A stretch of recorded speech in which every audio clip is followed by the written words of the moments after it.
Tiwari classes में आपका स्वागत है।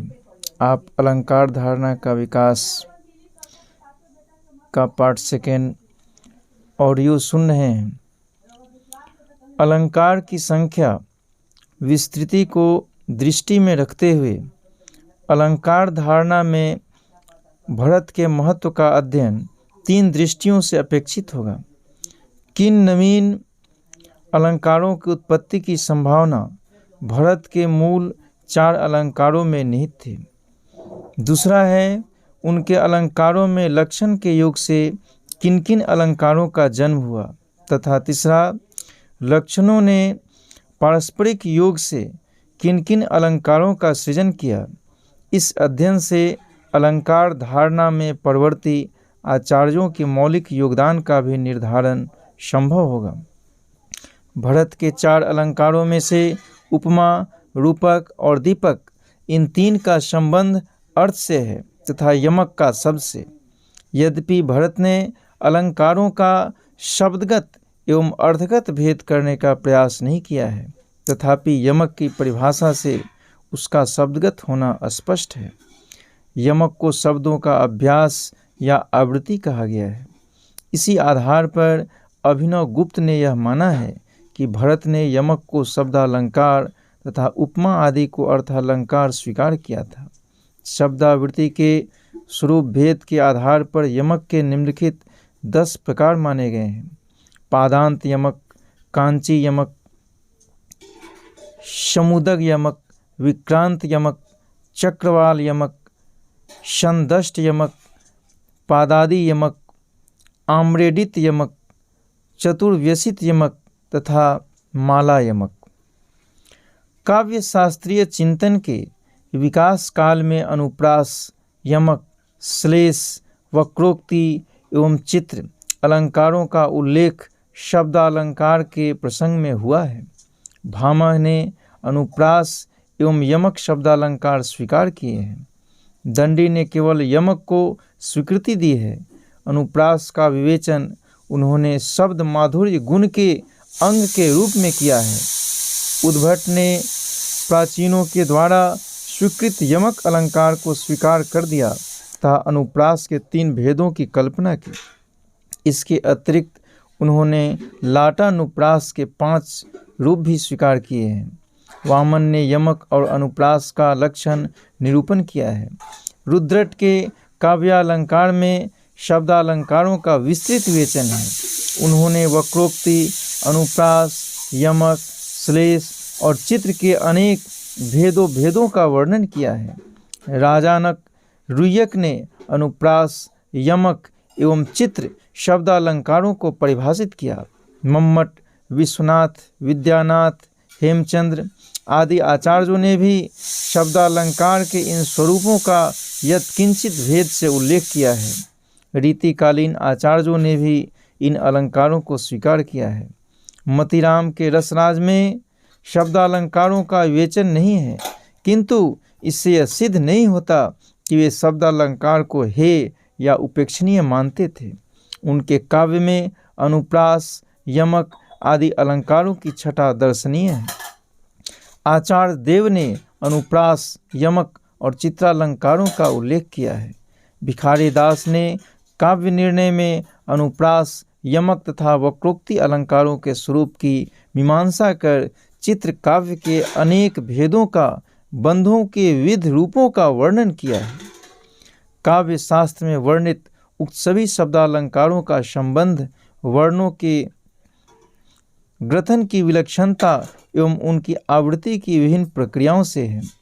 यमक और अनुप्रास में कोई तात्विक भेद नहीं। यमक में संपूर्ण पद की या वर्ण समूह की उसी रूप में अर्थभेद से आवृत्ति होती है, किंतु अनुप्रास में कुछ वर्णों की आवृत्ति होती है।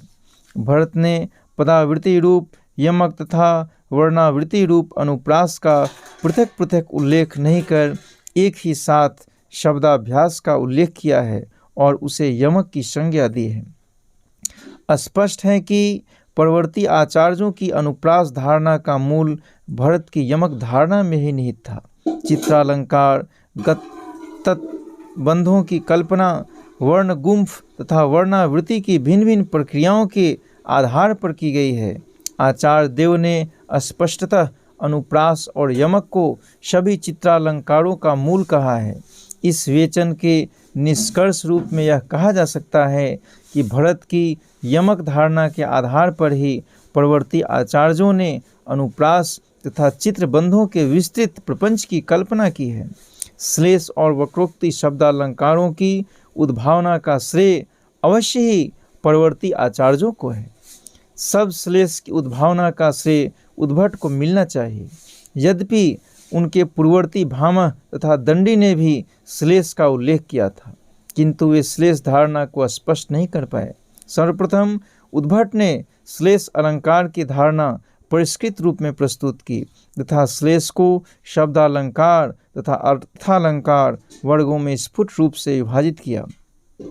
रुद्रट ने प्रथम बार वक्रोक्ति शब्दालंकार की कल्पना की और उसके श्लेष वक्रोक्ति तथा काकु वक्रोक्ति ये दो मुख्य रूप स्वीकार किए। श्लेष वक्रोक्ति का मूलाधार श्लेष शब्दालंकार है तथा काकु वक्रोक्ति का काकु अर्थात कंठ ध्वनि भेद। भरत के बाद भामह की रचना काव्यालंकार में अर्थालंकार की संख्या 10 गुनी से भी अधिक हो गई। काव्यालंकार में उल्लिखित अर्थालंकार हैं रूपक, दीपक, उपमा, प्रतिवस्तुपमा, आक्षेप, अर्थांतरन्यास, व्यतिरेक, विभावना, समासोक्ति, अतिशोक्ति, यथाशंख, उत्प्रेक्षा, स्वभावोक्ति, फ्रेय, रसवत, ऊर्जस्वी, पर्यायोक्त, समाहित, उदात्त, श्लिष्ट, अप्रुति, विशेषोक्ति, विरोध, तुल्य योगिता, अप्रस्तुत प्रशंसा, व्याज स्तुति, निदर्शना, उपमा रूपक, उपमेयोपमा, सहोक्ति, प्रवृत्ति, ससंदेह, अनन्वय, उत्प्रेक्षावयव, संसृष्टि, भाविक तथा कुछ लोगों के अनुसार आसीह। ऊर्जस्वी, प्रेय तथा समाहित का केवल नामना उल्लेख हुआ है, उनके लक्षण नहीं दिए गए हैं। उनके दिए हुए उदाहरण के आधार पर उनके स्वरूप का निर्धारण किया जा सकता है। श्लिष्ट अलंकार के 3 भेद स्वीकार किए गए हैं, किंतु परिभाषा परिष्कृत नहीं है। इन अलंकारों को स्वीकार करते हुए भामह ने हेतु, सूक्ष्म तथा लेस के अलंकारत्व का खंडन किया है। इनमें वक्रोक्ति नहीं रहती, जो अलंकार का मूलाधार है। इनकी अलंकारता के खंडन के इस प्रयास से अनुमान किया जा सकता है कि भामह के पूर्व कुछ आचार्य उन्हें अलंकार के रूप में स्वीकार कर चुके थे। भामह ने अपने पूर्ववर्ती आचार्य के मंतव्य का कहीं कहीं निर्देश किया है। आशी को कुछ लोगों ने अलंकार माना है। इससे स्पष्ट है कि भरत और भामह के बीच कई अलंकारिक अलंकार पर विचार कर चुके थे, जिनकी कृतियां अब उपलब्ध नहीं। काव्यालंकार में अलंकार धारणा के विकास की कई कोटियों को संकेत मिलता है। भामह ने काव्यालंकारों का उल्लेख 4 वर्गों में किया है। प्रथम वर्ग में अनुप्रास, यमक, रूपक, दीपक तथा उपमा अलंकार की गणना हुई है। इनमें से प्रथम 2 शब्दालंकार हैं और शेष 3 अर्थालंकार। इनमें भरत के मूल 4 अलंकार परिगणित हैं। एक अनुप्रास नवीन है, इसे यमक का ही रूपांतर माना जा सकता है। द्वितीय वर्ग में 6 अलंकार उल्लिखित हैं। आक्षेप, अर्थांतरन्यास, व्यतिरेक, विभावना, समासोक्ति तथा अतिशोक्ति तथा संख्य और उत्प्रेक्षा अलंकारों की गणना एक साथ की गई है। वर्गानुक्रम में इनका स्थान तृतीय है। चतुर्थ वर्ग में स्वभावोक्ति तथा आशी को छोड़ शेष 24 अलंकारों का उल्लेख है। स्वभावोक्ति एवं आशी अलग अलग उल्लिखित हैं और इनके संबंध में यह कहा गया है कि ये कुछ लोगों के मतानुसार अलंकार हैं।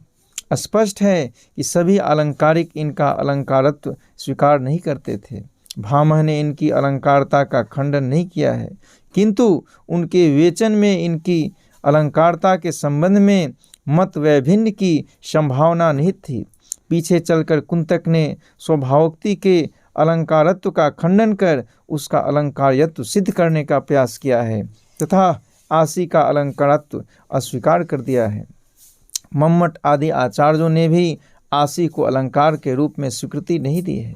यह मानने का कोई आधार नहीं है कि काव्यालंकार में 4 वर्गों में परिगणित अलंकार भिन्न भिन्न संप्रदाय की मान्यता के अनुरूप हैं।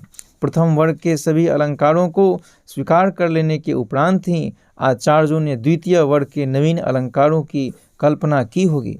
तृतीय वर्ग के अलंकारों की कल्पना में प्रथम 2 वर्गों के अलंकारों की स्वीकृति का संकेत है तथा चतुर्थ वर्ग के अलंकारों की उद्भावना करने वाले आचार्यों के द्वारा पूर्ववर्ती अलंकारों को स्वीकार किया जाना स्पष्ट है। उदाहरणार्थ उपमा, रूपक, दीपक आदि अलंकारों की सत्ता सभी आचार्यों ने स्वीकार की है, किंतु प्रथम वर्ग में उनका उल्लेख हो जाने के कारण अगले किसी भी वर्ग में उनका उल्लेख नहीं हुआ है। प्रथम वर्ग को स्वीकार कर लेने के कारण ही उसमें उल्लिखित अलंकारों का पुनरुल्लेख उत्तरवर्ती आचार्यों ने आवश्यक नहीं माना। हेतु, सूक्ष्म, लेस आदि अलंकारों का खंडन भी इस बात का प्रमाण है कि पूर्व प्रतिपादित अलंकारों में से जिन्हें स्वीकार नहीं करना था उनका आचार्यों ने खंडन किया। जिनका खंडन नहीं किया वे स्वीकृत मान लिए गए। अलंकारों के उक्त वर्ग भरत से लेकर भामह के काल तक के दीर्घ अंतराल में होने वाले अलंकार धारणा के विकास क्रम के सूचक माने जा सकते हैं। भामह के प्रत्येक अर्थालंकार के मूल का अन्वेषण प्रस्तुत प्रसंग में वांछनीय है।